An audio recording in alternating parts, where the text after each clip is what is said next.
Assalamualaikum warahmatullahi wabarakatuh. Perkenalkan, nama saya Putri Amalia, mahasiswa Universitas 1 Nusa Lampung, Fakultas Ilmu Komputer, Program Studi Sistem Informasi, mata kuliah Sistem Basis Data, dan dosen pengampu saya adalah Ibu Lucy. Pada video ini, saya akan menganalisis tentang database, serta saya akan memberikan contoh desain pada database klinik rawat inap. Jadi, saya menggunakan aplikasi Microsoft Access 2010. Sebelumnya kita akan mengetahui apa itu database.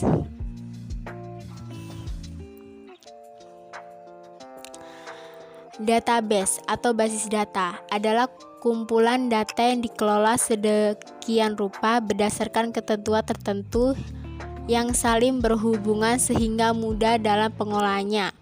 Melalui pengelolaan tersebut, penggunaan dapat memperoleh kemudahan dalam mencari informasi, menyimpan informasi, dan membuang informasi. Kemudian kita akan mengetahui jenis dan fungsi database tersebut. Terdapat 5 jenis database yang selama ini beroperasi di perangkat kita. Dari 5 jenis database tersebut, terdapat 15 macam produk yang memiliki fungsi berbeda-beda. Misalnya, 1. Operational database.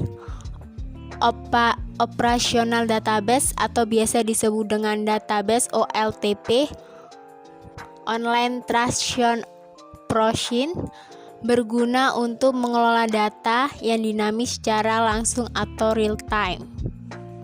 Yang kedua, database warehouse.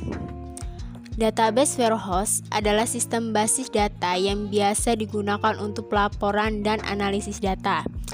Sistem ini dianggap sebagai komponen inti dari bisnis intelligence. Database warehouse merupakan repository sentral data yang terpandu dari satu atau lebih sumber yang berbeda.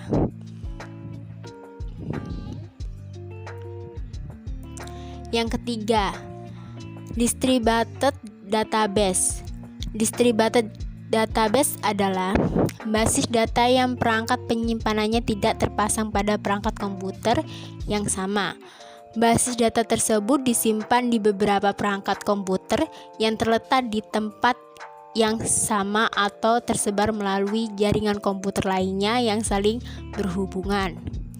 Yang keempat, relational database. Relational database atau basis data relasional adalah basis data yang mengorganisir berdasarkan model berhubungan data. Banyak sekali perangkat lunak yang menggunakan sistem ini untuk mengatur dan memelihara basis data melalui hubungan setiap data. Umumnya, semua sistem menggunakan struktur query language sebagai bahasa pemrograman untuk memelihara basis data dan query. Dan terakhir ada add unsur database. Selanjutnya adalah tabel desain database pada klinik rawat inap tersebut. List tabel desain database klinik rawat inap. Terdapat tabel transaksi. Yang kedua ada tabel dokter. Yang ketiga ada tabel pasien. Dan yang terakhir ada biaya rawat inap.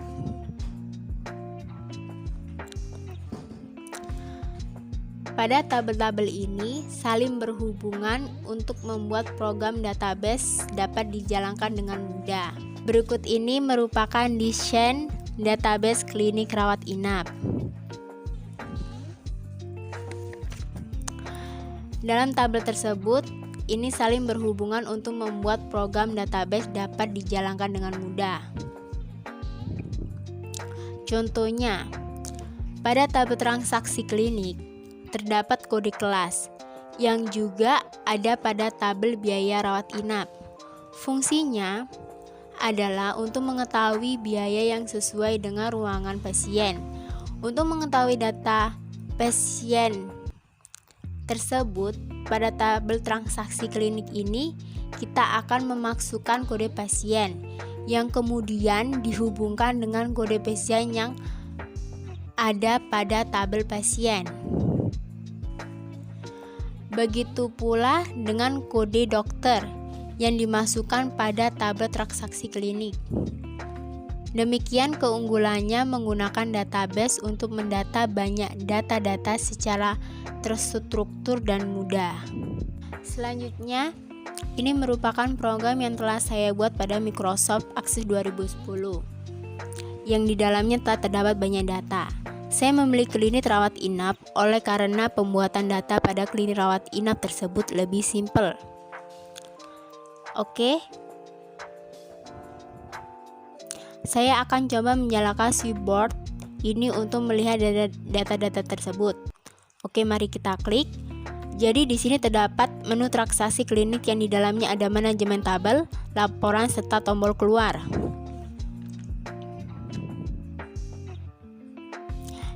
Kita akan coba buka manajemen tabel terlebih dahulu yang di dalamnya merupakan tabel-tabel data yang telah saya buat seperti tabel pasien, tabel biaya rawat inap, tabel dokter, tabel transaksi klinik serta tombol keluar.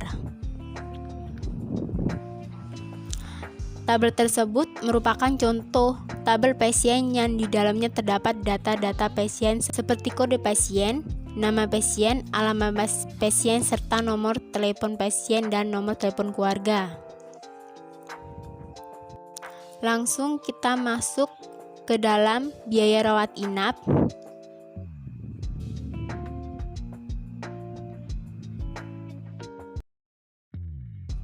Dalam biaya rawat inap ini merupakan data yang masih kosong, kita bisa memasukkan data-data tersebut melalui form ini.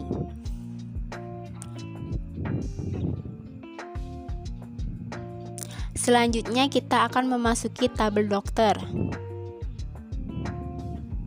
Contohnya seperti itu, ada kode dokter, nama dokter, spesialis, serta nomor telepon dokter.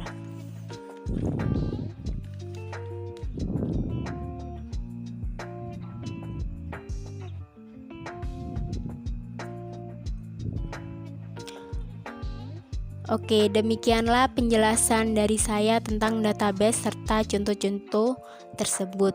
Saya harap bisa bermanfaat bagi kita semua. Saya akhiri, wassalamualaikum warahmatullahi wabarakatuh. Terima kasih.